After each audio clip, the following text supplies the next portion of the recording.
Hello, everybody. Welcome to Nintendo Pow Block here on Bloober Team. I'm your host, the 1980. Happy New Year, everybody. It is 2026. This is the first episode, and it's going to be a solo episode. There's some things that came up, so Corey wasn't able to join me on this episode. So we're going to hang off our Game of the Year discussion. I know we wanted to get it out for you guys, but unfortunately, we couldn't. But this is so exciting for both of us because we don't know each other this, and we cannot wait to reveal it to you guys next episode because trust me, we may have our game of the year where we do not question it or anything for Nintendo Power Box, but we cannot wait for you guys to find out what is that game to represent Nintendo Pop Out for 2025. This is kind of going to be a mini black episode. It's going to be a little bit weird.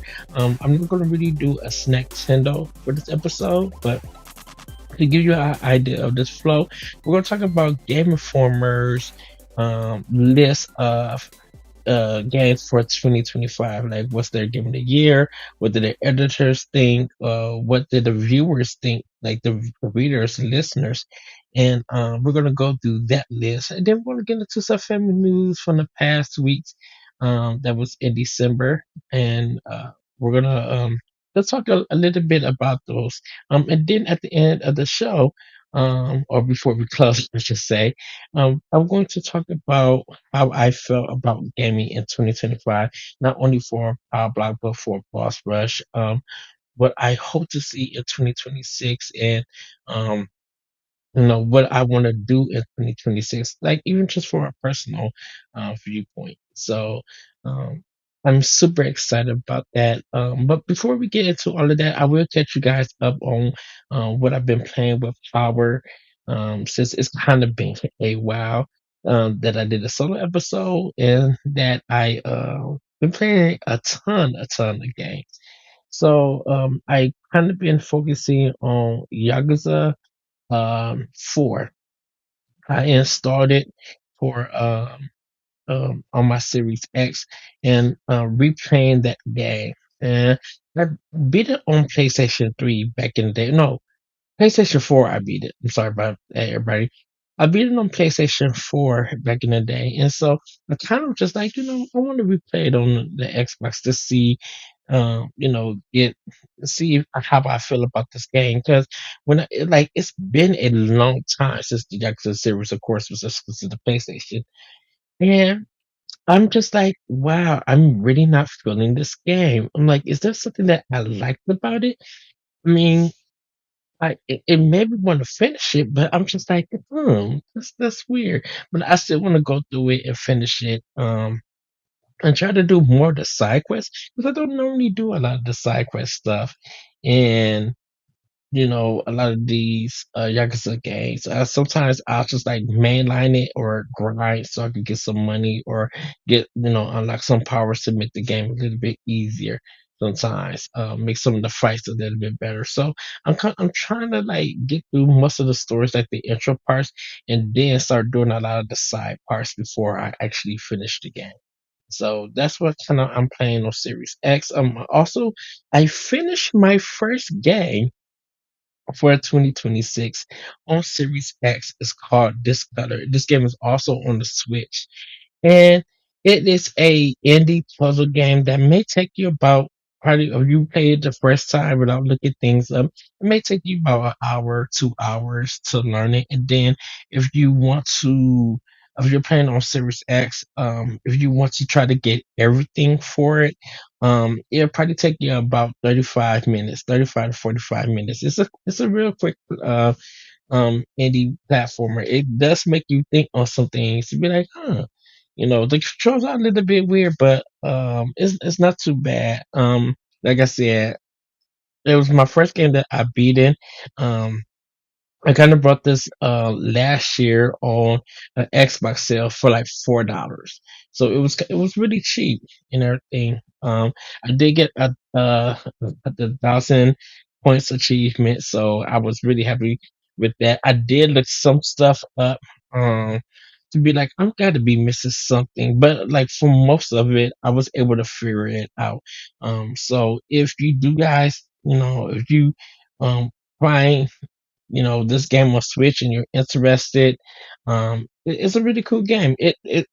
It's a puzzle game that deals with colors, and there's not really a story. You kind of gotta just um figure it out yourself, or put some things together. There is like a scripted reading at some point. I won't reveal when it happens, but it still kind of will leave you a little bit pun not intended, puzzle and stuff. But it is a really cool game. Um, I am still playing more Expedition 33, making my way through that. We just buried Gustav's hand in the game, so I'm at that part. Um, for me and Corey kind of haven't talked about more of the game, but when we catch up with each other, we'll definitely talk more about that. So that's where I am with that. I installed uh AI the Solemn Files. So I think no sleep for Katsuna Date. I think that's the name of it. I apologize. Um, but I haven't started that yet or anything. Was playing a little bit of Absalom and stuff. I'm about to get ready to start up Dragon Quest uh 1 and 2, that remake, or the one that Square Enix did. um I'm about to get that for start playing a little bit of that for Switch. I'm trying to get back into Octopath Traveler Zero. There's just so much going on at this time with my Switch 2, with all the games that's coming out, while getting ready for Final Fantasy 7 Rebirth and everything, and Yakuza Kiwami 3.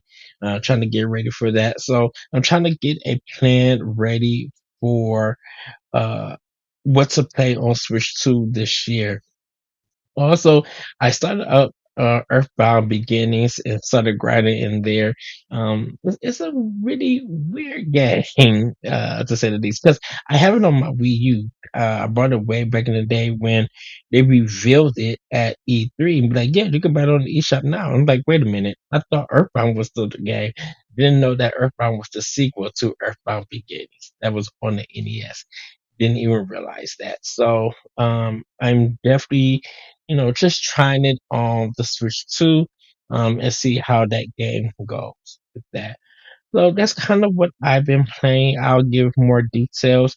I do want to start. I did download Final Fantasy 16 on my Series X, so I got that all on there. So I do want to play that and everything. I know Anthem, yeah, by the time you guys can see this, Anthem will be shutting down on January 9th, I believe.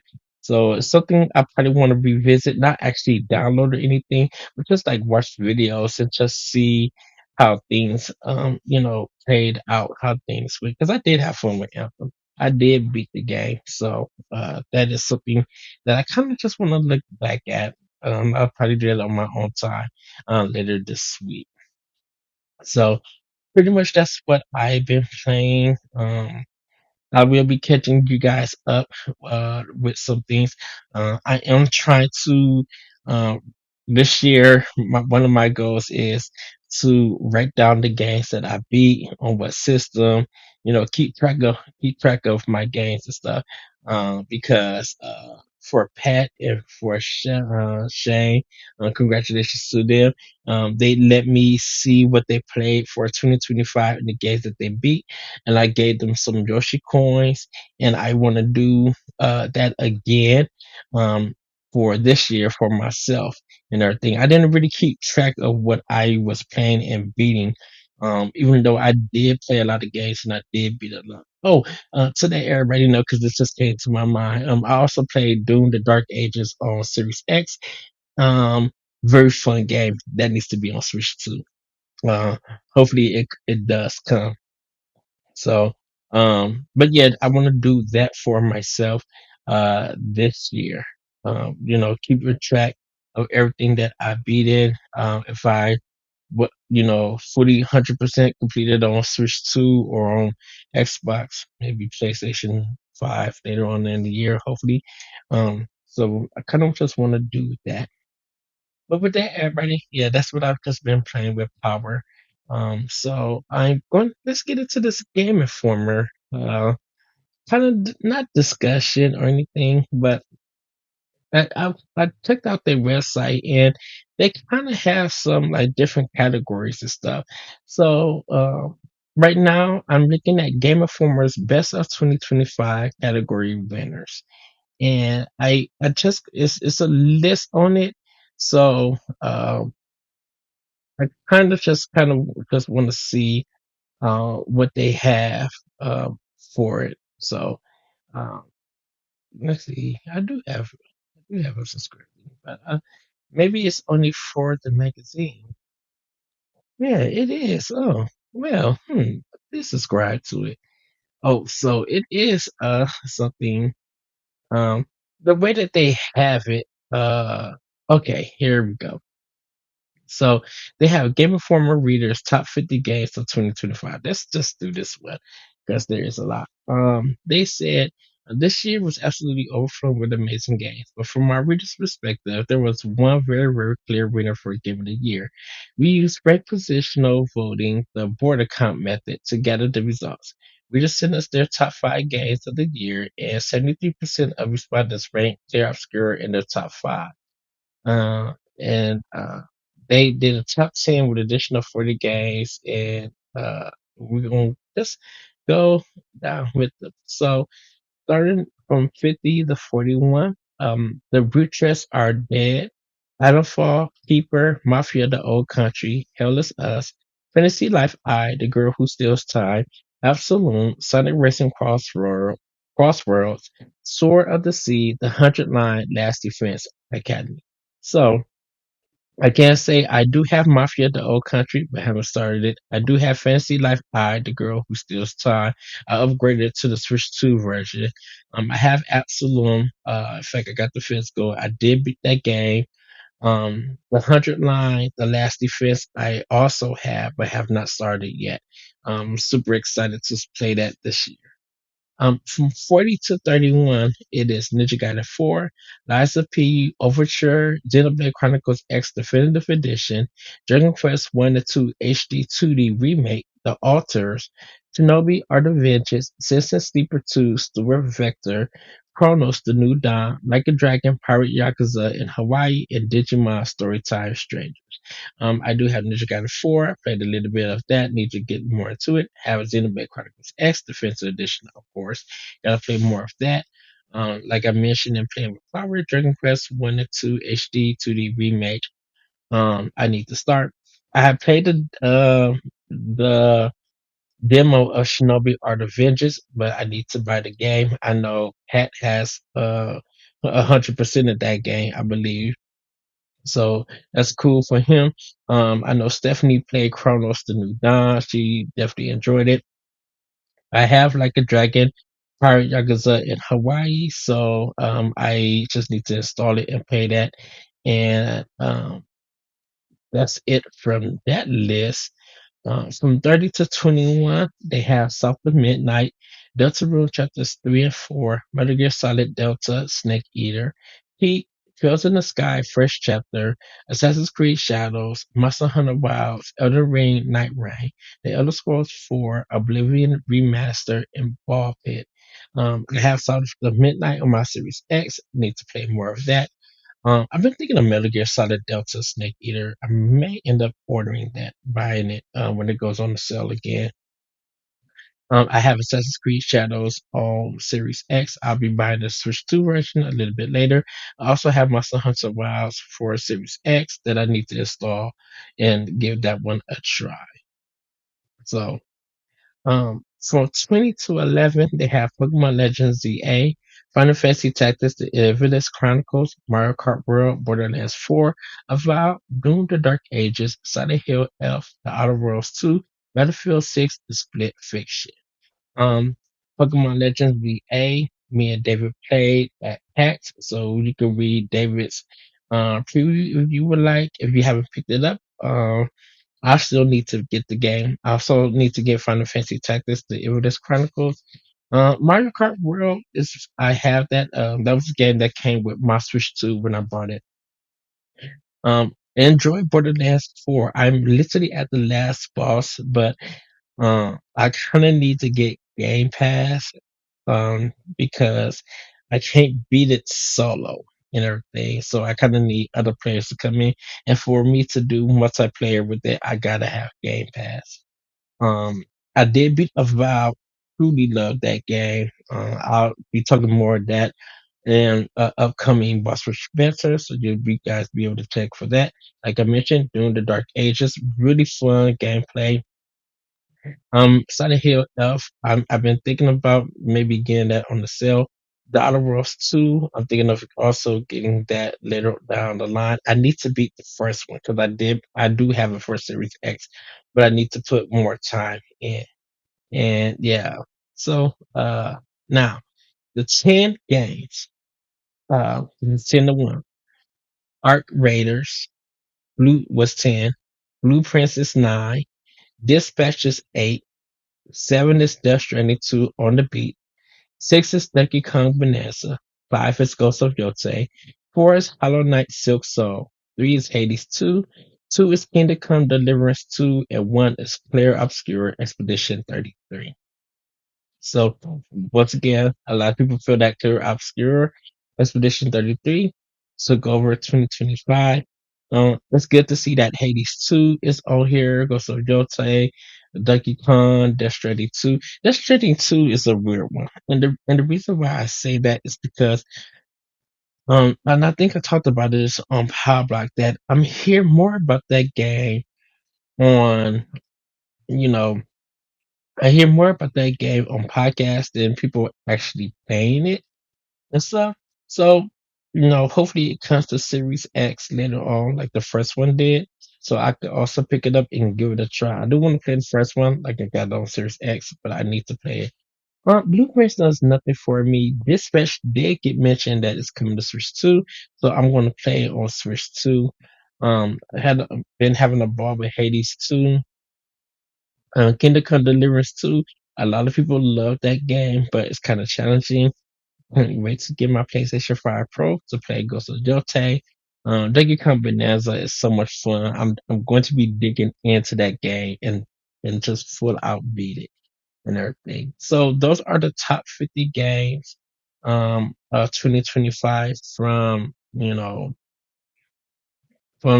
the readers and everything. And I completely think that's super, super cool. Now, this next one is Game Informer's top scoring reviews of 2025, which I think is kind of cool. So they start with a 10, which was Hades 2. A 9.5 went to Blueprints, Citizen Sleeper 2, Stewart Vector, Doom the Dark Ages, Kingdom Come Deliverance 2, Ninja Gaiden Ragebound. 9.25 went to Final Fantasy Tactics, The Iridus Chronicles, Ghost of Yotei. Second is The Seat Taken, Monster Train 2, Shinobi Art of Vengeance, The Root Trees Are Dead. 9 was Absalom, Arc Raiders, Clear Obscure Expedition 33, Dispatch, Donkey Kong Bonanza, Dragon Quest 1 and 2 HD 2D Remake, Hollow Knight, Silk Song, Metal Gear Solid Delta, Snake Eater, Heat. 8.75 was Ball Pit, Death Stranding 2 on the Beach, Donkey Kong Country Returns HD, Luminous Arise, which I really, really want to check out and listen to the music for that game. Metro Prime 4 Beyond, Monster Hunter Wilds, Monster Hunter Legacy Collection, Ninja Gaiden 4, The Outer Worlds 2. 8.5 was And Roger, Assassin's Creed Shadows, Battlefield 6, Borderlands 4, Dying Like the Beast, which is DLC, EA Sports College Football 26, Kirby Air Riders, Like a Dragon, Pirate Yakuza in Hawaii, Marvel Cosmic Invasion, MLB The Show 25, NBA 2K26, Revenge of the Savage Planet, Routine, Sonic Racing Cross Worlds, South of Midnight, Sword of the Sea.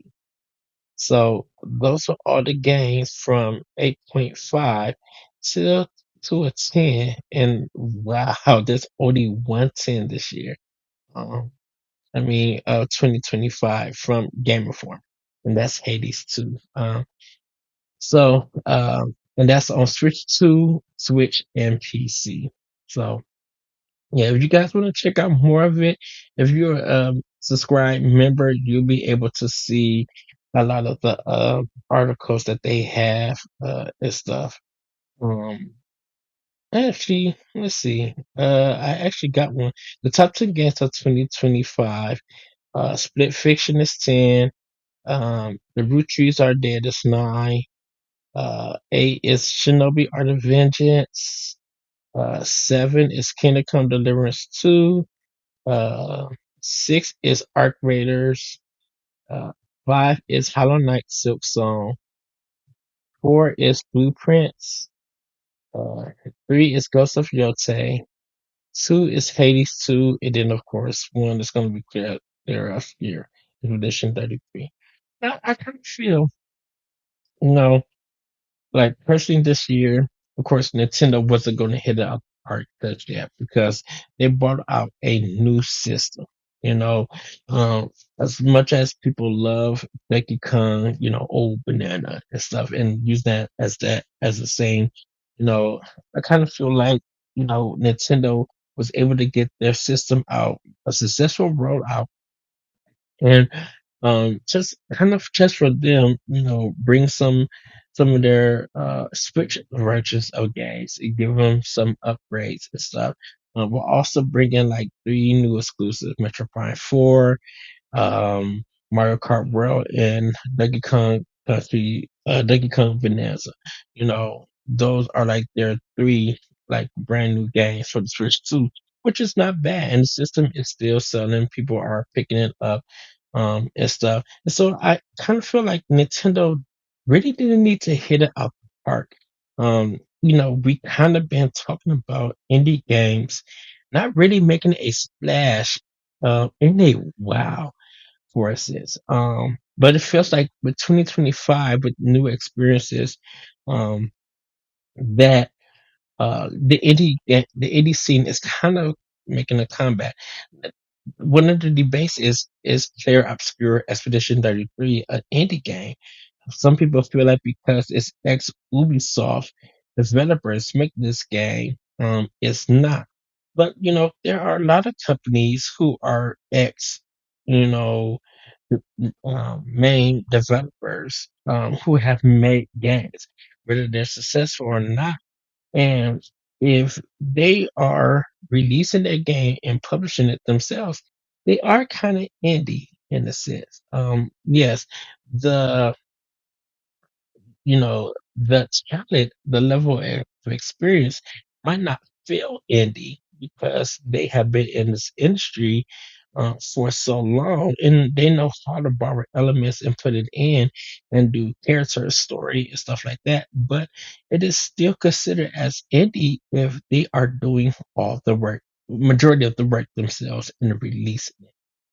If there is not a publisher that's publishing their game, I kind of feel like that's definitely indie and stuff. Yeah, there's major talent behind it. But there's other games that's been indies that have major talent behind it. Whether it's you know, um, whether it's like the director or whether it's the composer or whatever, there is some form of talent, experienced talent, helping them make games and stuff. So I kind of feel like Air Obscure Expedition 33 is indie, and in a sense, but I can understand people saying it's not indie due to the fact of the team came from a big major third party um, publisher and developer, and they are making this game. Because guess what? Clear Obscura Expedition 3 could be their biggest hit. Their next game could can just fizzle out, will not go nowhere and stuff. And then it gets to the point where if they are successful, how many games does it take for them to release to make them consider as a third party game, developer or publisher?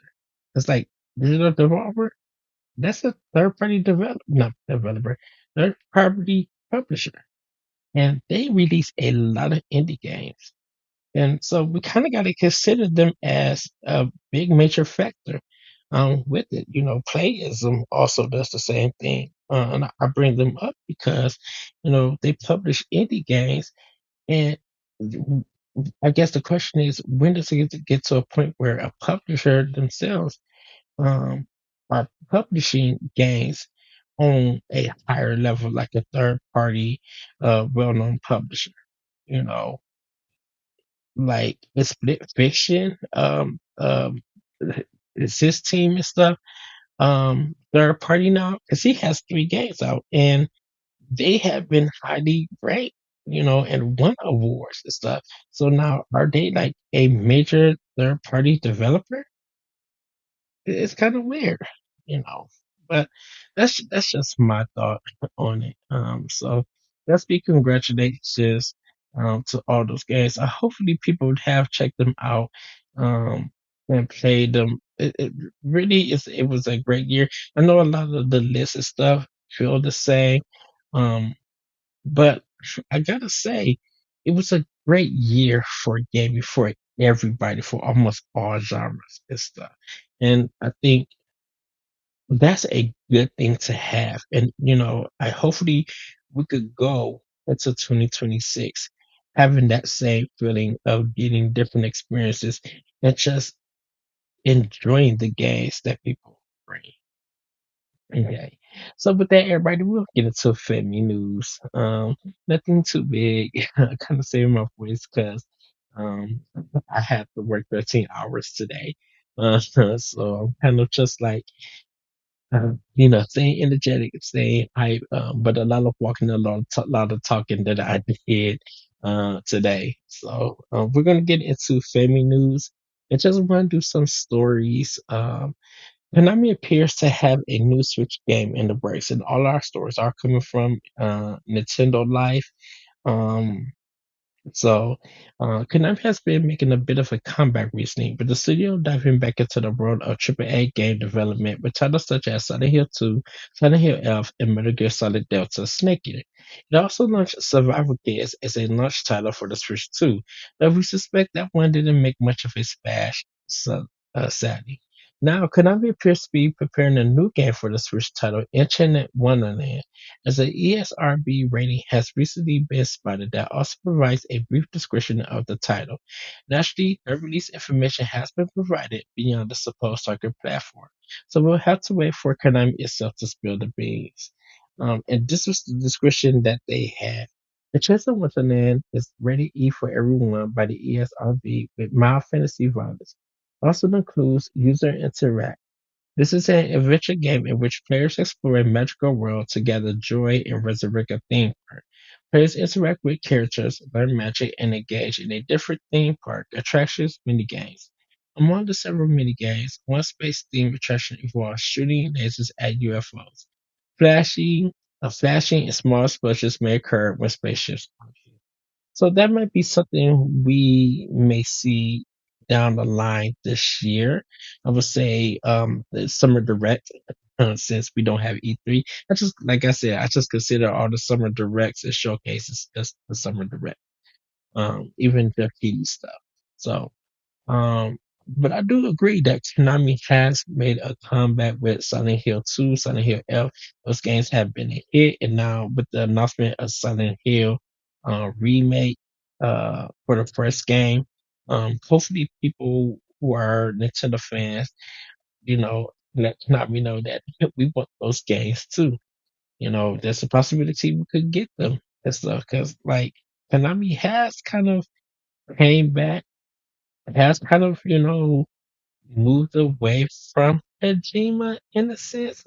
Yes, Metal Gear Solid Delta is a remake of one of Kojima games, but there's a possibility that some of Kojima IPs that Konami owns, they could get a new life. So we could see Snatcher making a comeback. We could see Snatcher being done episodic, or we could see a sequel. There are so many possibilities. And since Konami has, kind of been in their bag in a sense, I don't know if how people like personally feel about them. It's kind of good to see Konami, you know, making a comeback, changing their business plan and stuff. So, this Enchanted Waters, we shall see. It kind of seems like it's going to be a casual, not Enchanted Waters, Enchanted Wonderland. It kind of feels like it's going to be a cozy farm like simulation kind of game. So we'll see how that goes, in the near future. Our next story is Splatoon 3 has now been rated for the Switch 2, following the Switch 2 rating for Pikmin 3 Deluxe. Earlier this week, a Nintendo Switch 2 rating for Pikmin 3 Deluxe was spotted on the European Age rating board PEGI. Now, in another development, a Switch 2 version of Splatoon 3 has been spotted on the same website. The difference here is Splatoon 3 already received a free Switch 2 update in June, enhancing the game's resolution and frame rate. As you can see, the Switch 2 version was added on December 31st of 2025. It joins the existing Switch version filed by Nintendo Europe SE. So, yeah, Splatoon 3 originally launched on the Switch in 2022, and its most recent update was in September 2025. Nintendo is also currently working on a new spin-off title known as Splatoon Raiders. The game will be a single-player story-focused experience, launching exclusively for the Switch 2. So hopefully we get some updates about it. We know that Nintendo has been re-releasing some of their stuff, was first party games that were original Switch, and just re-releasing it on Switch 2, with some updates, whether it be graphical, frame rate, quality of life things. So we could see that, maybe we'll get some, like the whole DLC in the game, like, say a game of the year kind of thing, or a definitive version, I should say. We may see. So that's kind of cool. I'm down to play more Splatoon on Switch 2. Uh, you know, so cool. Pokemon kicks off 30th anniversary celebration with animated logo reveal. It's a new year, and the video game industry is already gearing up for some absolutely huge celebrations. They are, man, it's crazy. Some games are going to be 30 years, some games are going to be 40. It's insane. Sorry about that. Everybody had to take a little drink. The Monster Catching Powerhouse Pokemon will celebrate 30 years on February 27th, 2026. And to kick off this special occasion, the Pokemon Company has now shared its animated logo for the 30th anniversary. It shows Pikachu through the years and highlights how the series began in 1996. The attached message from the official Pokemon account also mentions have all started with the release of Pokemon Red and Green in Japan and Pokemon Red and Blue locally. Um, so, so of course, we had different Pikachu. So of course, we got the fat Pikachu also in it. So, that's really cool. Uh, 30 years. Wow. Um, like me, Corey, and like part of the Buttress team, we experienced Pokemon in different ways. I think believe Corey had Pokemon Red, and I picked Pokemon Blue, and because of that, I have been grass type, because my first Pokemon was grass. And so and it's always every Pokemon game that I have played, I have always chosen grass. He has always been fire. So, of course he can defeat me unless I'm like powerful, strong, and can resist and stuff like that. Um, but it's weird that our Pokemon starters, he's fire, I'm grass and stuff. But like our friendship just kind of works that way. Our friendship is really cool. It's really great and stuff. and everything. And of course, like Pokemon was really huge when it came out, and then Pokemon Go just straight took over. I remember, my mom, she got me Pokemon and Pokemon Blue, and I just had a blast with it. And I was just like, I need a Pokemon Go and stuff. And I picked Blue because that was my uh Kurt road colors at the time was blue. I think at the time it was blue and cream. Before we went blue and silver, so I had to have blue, and blue was one of my favorite colors. So I'm definitely happy to see that Pikachu is like the main mascot, and he's always been a mascot ever since like their anime of Pokemon, and seeing Pikachu as riding with Ash and stuff. That's what sold a lot of people on the game. Was the anime. So yeah, 30 years. Congratulations to the Pokemon Company.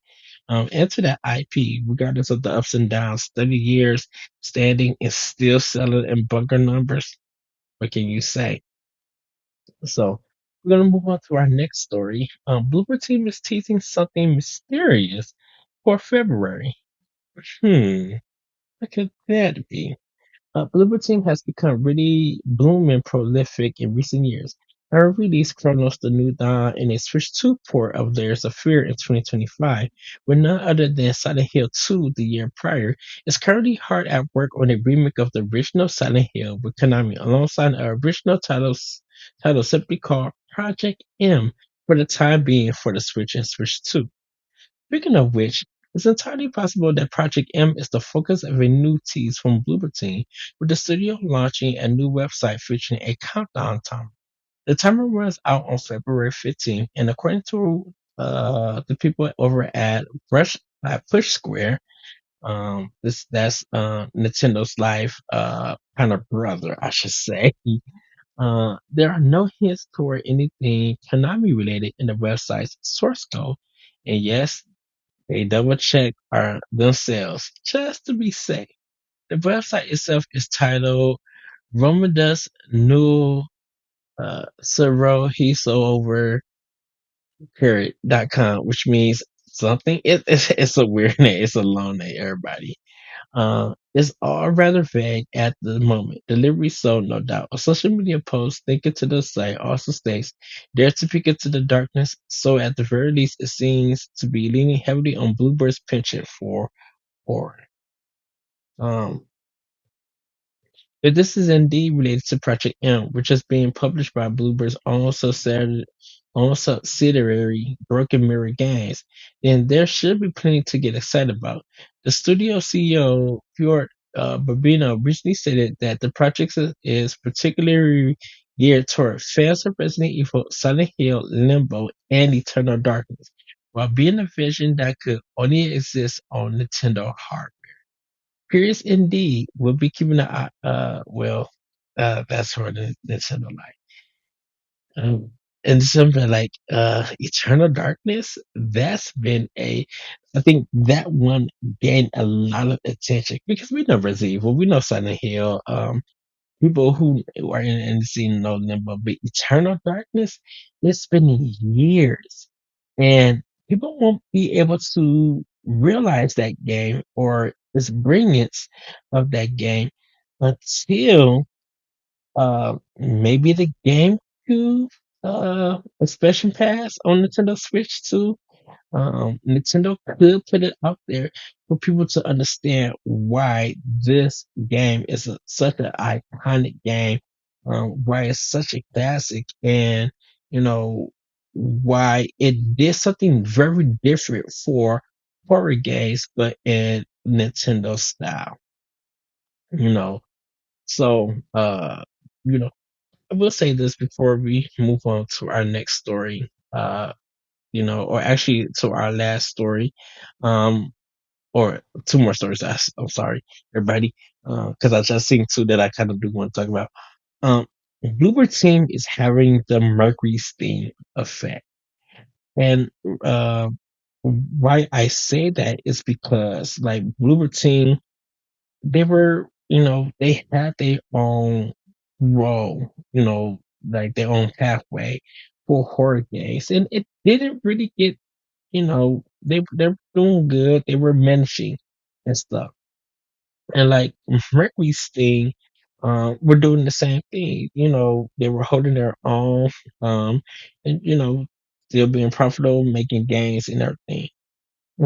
It took Silent Hill 2 remake for Bloober Team to like come big and jump off, to their success.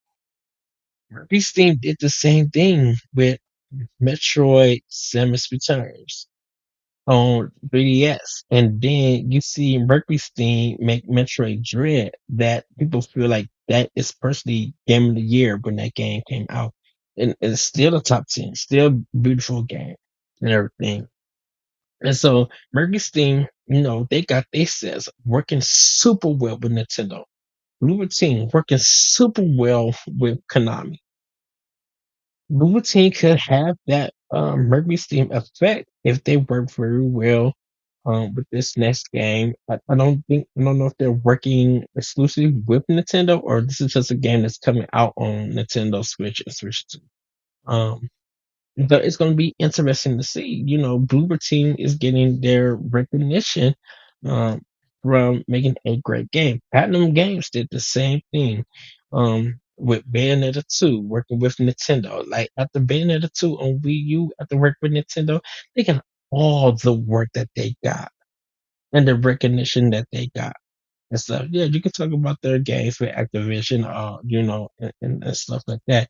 But you cannot deny yeah, because of the success and the recognition of Bayonetta 2 and getting some game of the year like nominations or awards and stuff, you cannot deny Platinum Games earned that and everything. And it's good when there are lot of companies who are still able to make developers, I should say, who are still able to make games. And all they need is that one game for them to get recognized. It happens a lot. It really does. It can happen at any time. It could be their debut game. It could be the game that follows. It could be some expansion. There's a lot of stuff that can happen, but it just takes one game for a developer to become big, you know, and to get people in to support that developer and have their games, still going, still wanted from players. Yacht Club did it with Shovel Knight. And yes, Yacht Club came out of Way Forward, but Way Forward been in the game for a long time, and it took them a while to even get recognized and stuff. Shantae took a long time to become I won't say household name, become a very big and popular IP. And Way Forward has done so much for gaming with all of their games. You know, still love Boy his block on the Wii. Not gonna deny it. And the Batman game that they did too, also. So, hey, it just takes one game. So we're gonna move on to these next two stories, and then we're gonna wrap it up soon. The next one I want to talk about is the UK charts. Nintendo holds 12 spots in the all formats top 40. Mario Kart cleans up again while Metroid drops.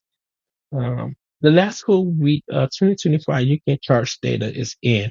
For the most part, it's a minor reshuffle of the usual suspects with EA Sports FC26 sitting pretty at number one and Mario Kart cleaning up twice over and first-party Nintendo published games, taking up more than a quarter of entries in the all formats chart. Ghost of Yotei and Just Dance 2026 slipped out of the top 10, the latter out of the top 40 completely to make room for Nintendo Switch Sports and GTA 5, both of which were hovering just outside last week. Elsewhere, Metroid Prime 4 Beyond moves down from 17 to 32, with over three-quarters of sales being for the Switch 2 edition. And the Zeldas Tears of the Kingdom and Breath of the Wild are hanging in there at 37 and 40 respectively. Here's the full top 40 with platform breakdowns for games available on Switch, Switch 2, and other consoles.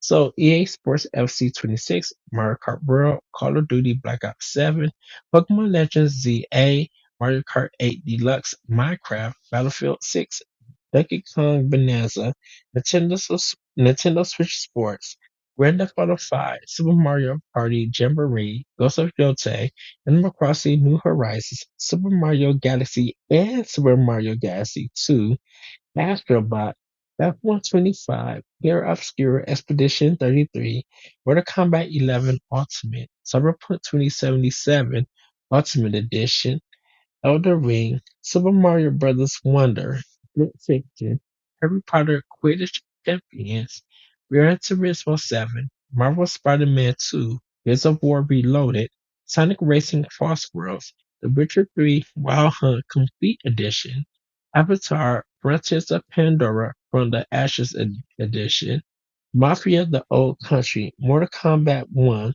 Retro Prime 4 Beyond, Assassin's Creed Shadows, The Witcher 3 Wild Hunt Game of the Year Edition, Hogwarts Legacy, Jurassic World Evolution 3, The Legend of Zelda Tears of the Kingdom, Little Nightmares 3, The Lego Star Wars, the Skywalker Saga, and The Legend of Zelda Breath of the Wild.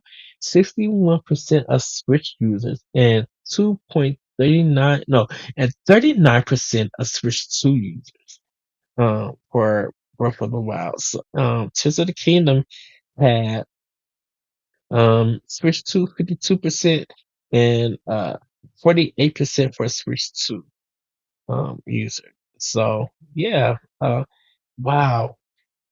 Mario Kart World is beating Mario Kart 8 Deluxe, even though at the time Mario Kart 8 Deluxe was doing more in sales in the world.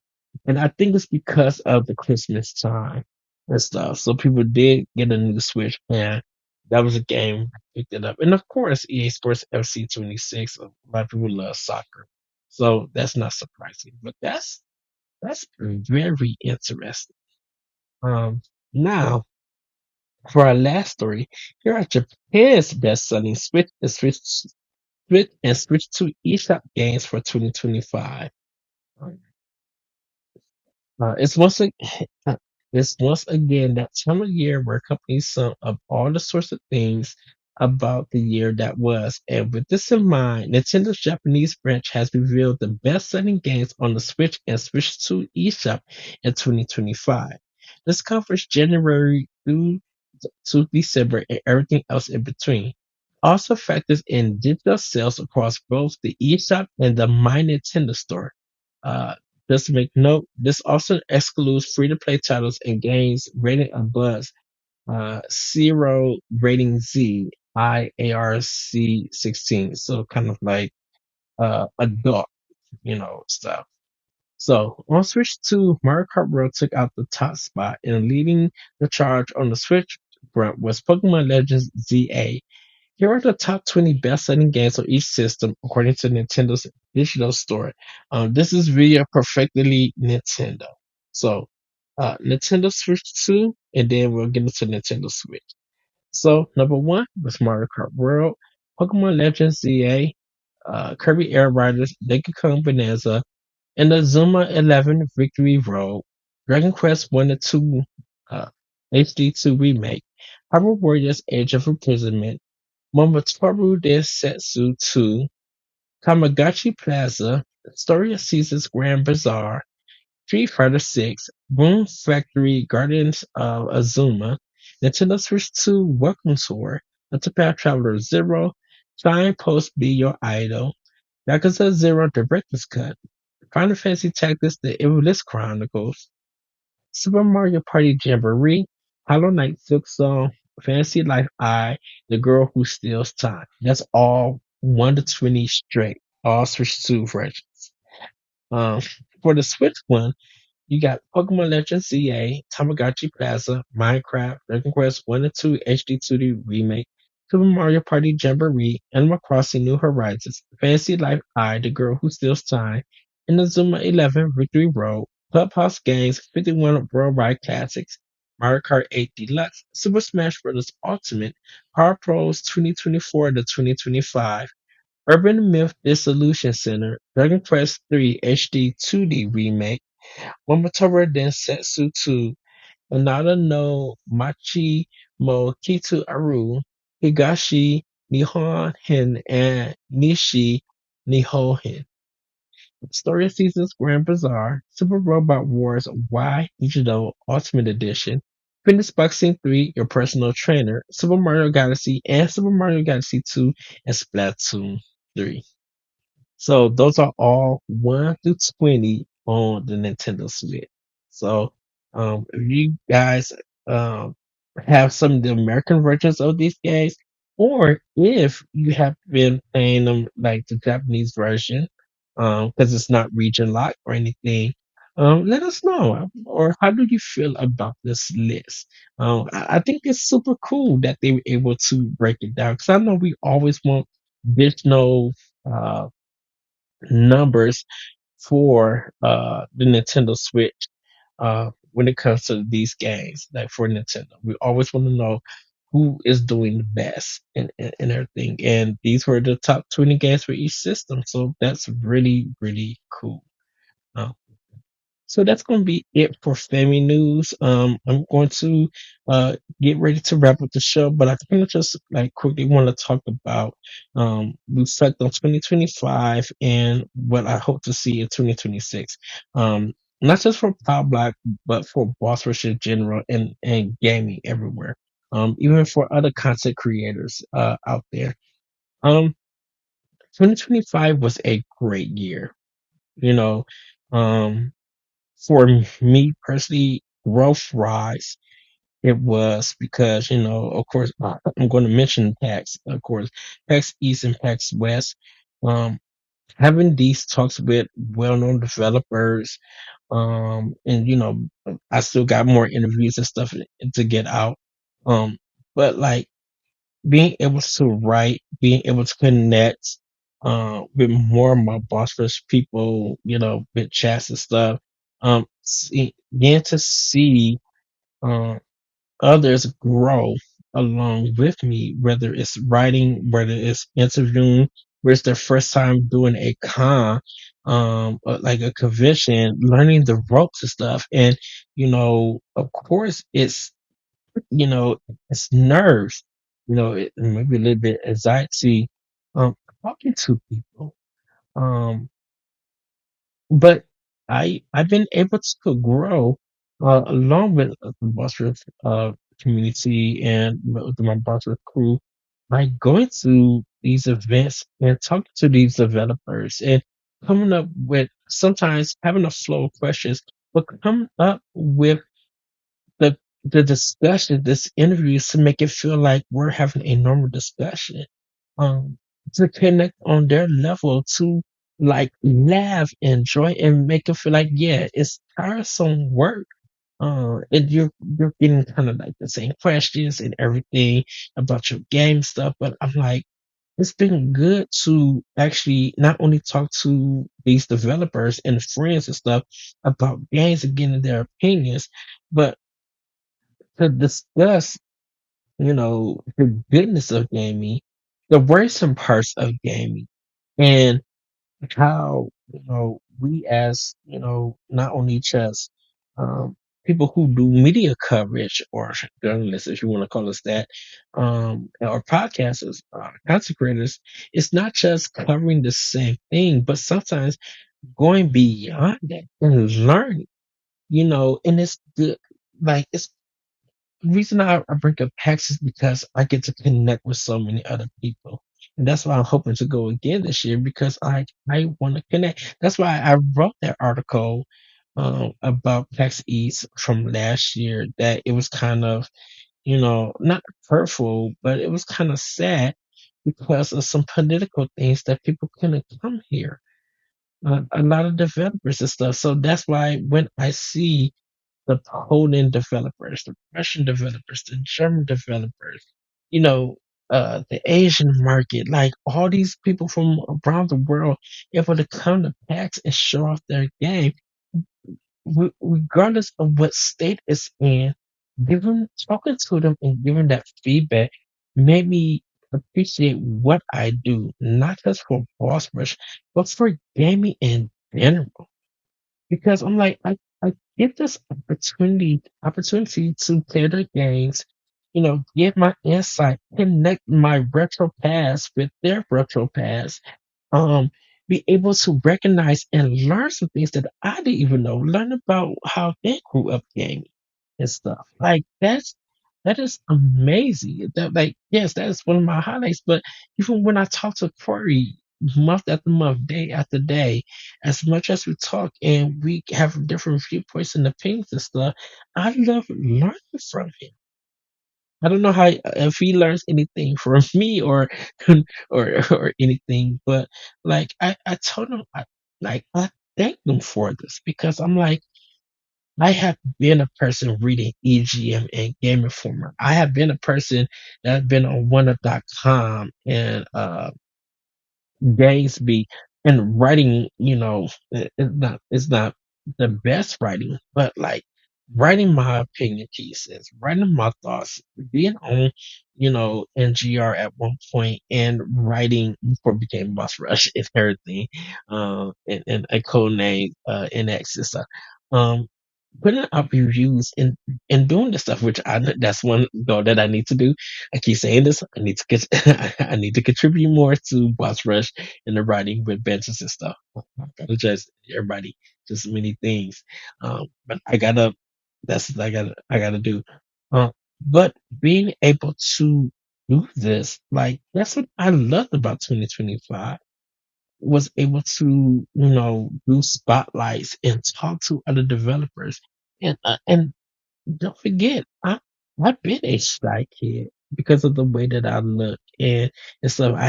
Walking around with my hair down and stuff. Now I could go to a convention, um, be with my crew members or see other content creators, and everything, meeting Nick and them from Second Wind and stuff and being able to congratulate him last year. That was super cool to do and everything. And yes, he doesn't know us or anything and stuff, but it was just super cool to see that and congratulate them and just have that talk and stuff. And like having other developers recognize Boss Rush and other fans recognize Boss Rush for what we do. Like once again, I thank each and every team member, each and every listener, viewer, community, uh, person, because like I thank them all because we wouldn't be here without you guys. We wouldn't be here without each other and stuff. I wouldn't be here without Corey and Jesse. You know, uh, like I wouldn't be able to grow without them. And so, with 2025, I was able to grow.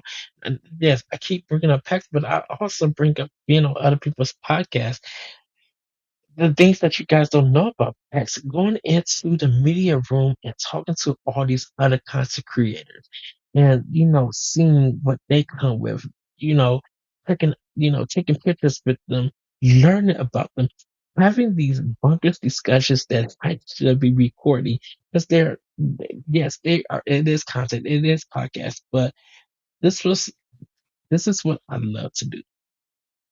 So, and hopefully that could continue in 2026. So, but with that, everybody, um, I'm going to wrap it up there. Um, I'm excited for 2026. One of the goals with me outside of writing is trying to go to more conventions, like just in the Illinois area that I could go to, hopefully on the weekend, and talk to artists and creators and stuff like that, and report them. That's something I really want to do more of, if I get the chance. Um, Me and Corey are going to be talking more about how to grow Pow Block. And if you guys who are listening or viewing us, if you guys have any ideas, we will really appreciate hearing from you guys and to see how Pow Block could grow and everything. Because yes, we love our format, but maybe we could change it up sometimes. Who knows? But with that, everybody. truly from the bottom of my heart. Um, and Corey probably feels this way too. Thank you guys for watching Power Block. Thank you guys for listening, for rating, for sending comments, for watching our live episodes and everything. Truly, truly thank you from the bottom of our hearts.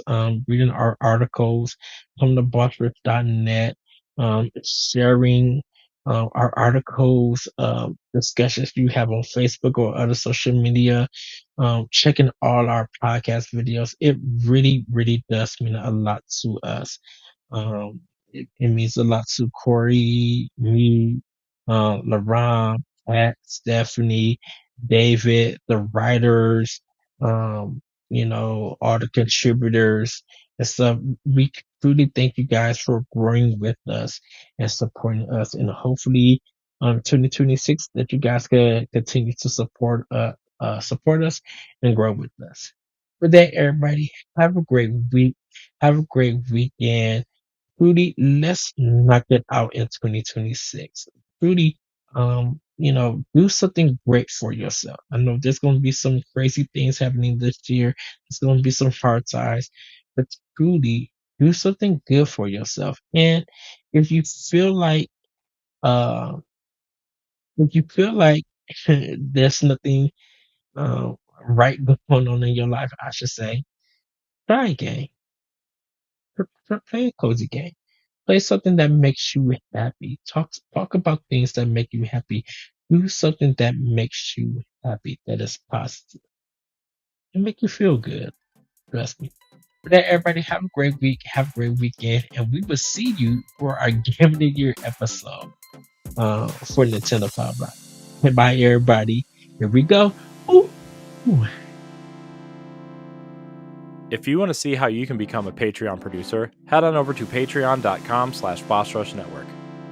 The Patreon producers for this month are Adriel Munger, Austin Campbell, Celeste Roberts, Sana Dierig, Francisco Santillan, and Christian S. Thanks for your continued support of the Boss Rush Network.